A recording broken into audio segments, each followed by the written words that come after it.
Now on the stage, we have Utah head coach Kyle Whittingham. Coach, we'll start with an opening statement, then we'll open up for questions. Media, if you have a question, please raise your hand. Thank you. Thank you. We'll give the Cowboys some more exposure here. There we go. Okay. First off, just want to express just the tragedy in Kerrville, and the hearts go out to the community of Kerrville and what they've experienced.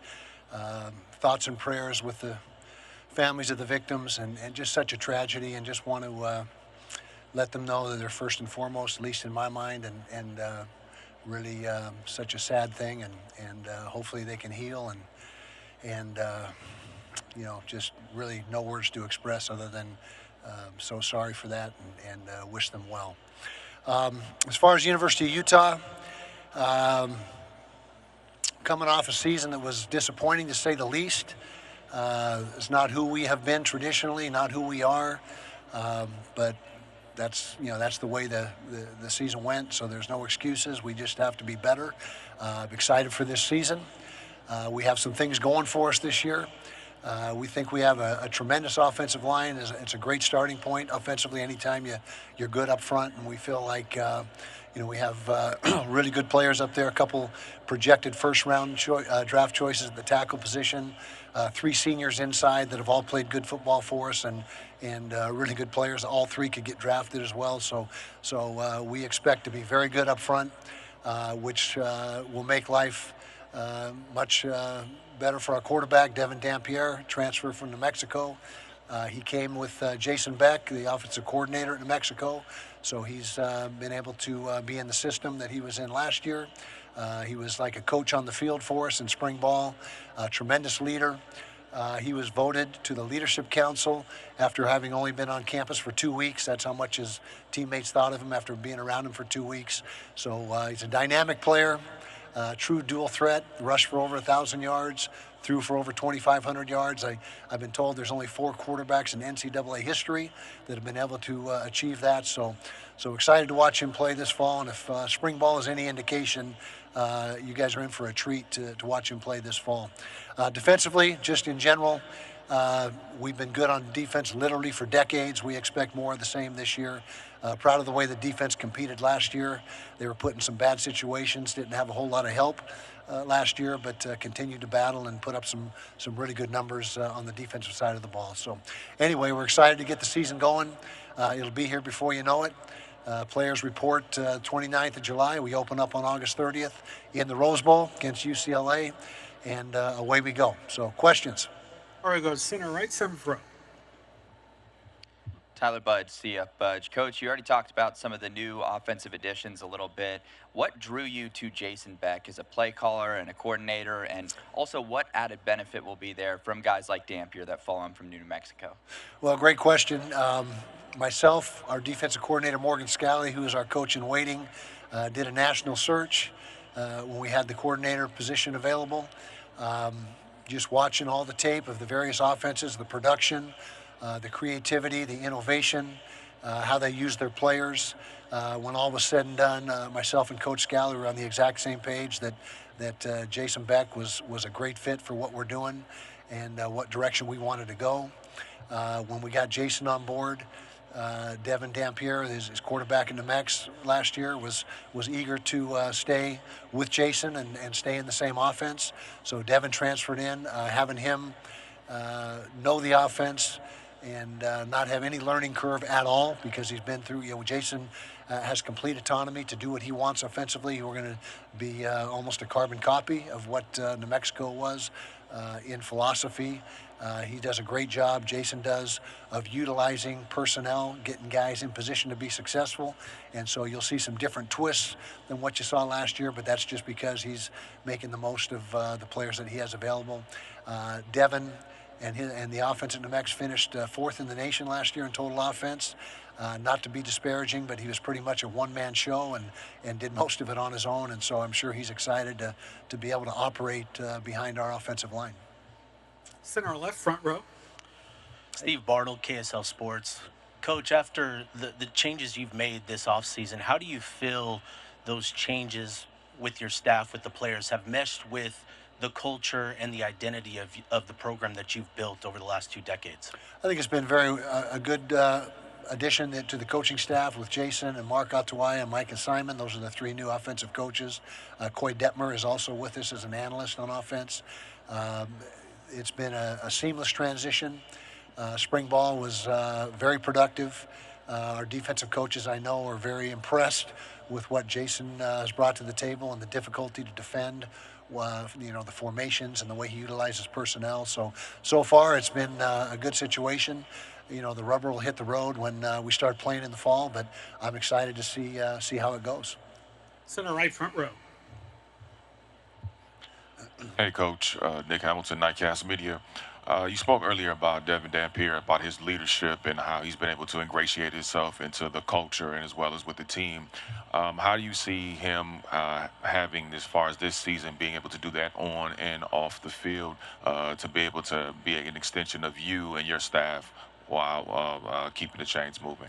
Well, he's off to a great start. As I mentioned, he's got the respect of his peers, having been voted on the leadership council. His leadership, I talk about his physical ability. He's got that it factor that you look for in quarterbacks. He's got the field general mentality that you look for. He's a guy that everybody gravitates towards. There's no doubt who's in charge on offense. We don't huddle, and so it's not like he commands the huddle. But everybody looks to Devin as the leader of the offense, and that's pretty impressive. Like I said, the short time that he's been on campus, but he's a guy that is a proven commodity. There's things he needs to work on. We got to get the completion percentage up a little bit higher. We've got to get the touchdown to interception ratio a little bit better. But he was just a sophomore last year, and he definitely made improvement in those areas through spring ball. We'll go center left, fifth row. Kyle, what went into the decision to move Ottoia from wide receiver to tight end, and who are the other names you just kind of expect to emerge as your top pass catchers this season?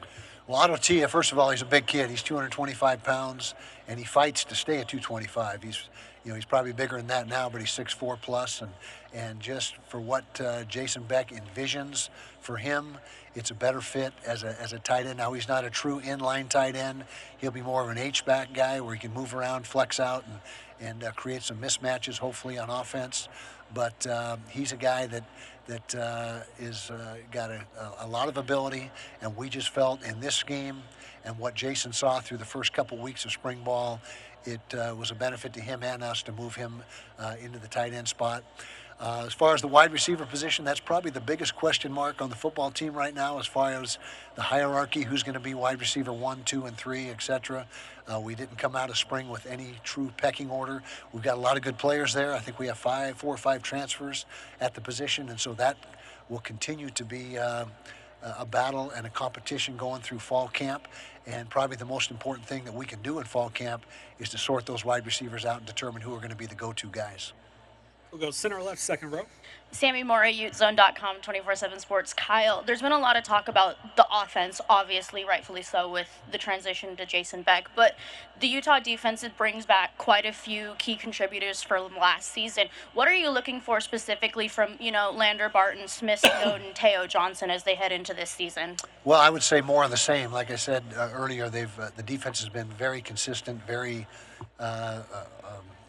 something that you can count on from year to year. Can't remember the last time we've had a real down year defensively, and so the defense just needs to do what they've been doing for a lot of years. One thing we can do a better job of is taking the football away. If there's a knock on last year's defense, is we did not create enough takeaways, and that's something that will help out the offense tremendously. And we could have used that obviously to help out our offense last year. But as far as defending the run, defending the pass, red zone production, total yards a game, I mean, all those things are in line, but we've got to get back to taking the ball away, which historically and traditionally we've done a very good job. Last year was probably the least efficient year in a long time as far as taking the ball away. We'll go center right, third row. Sam Foster, Daily Universe. Yesterday, a lot of questions were asked to Keanu Tanavasa just about his decision to transfer and the rivalry as a whole. Can you just brush up on your team's reaction to him deciding to transfer, and what's it like to be in this rivalry with so many ties between both universities? As far as that goes, you just move on. Old experienced coach once told me, you win with the players you got. You don't worry about the players you don't have. So I really have nothing to add to that. The rivalry, it's good to see. Not good to see, but it adds a different dimension to it and more meaning to it when you're both in the same league, which we haven't been for years and years, but now we are.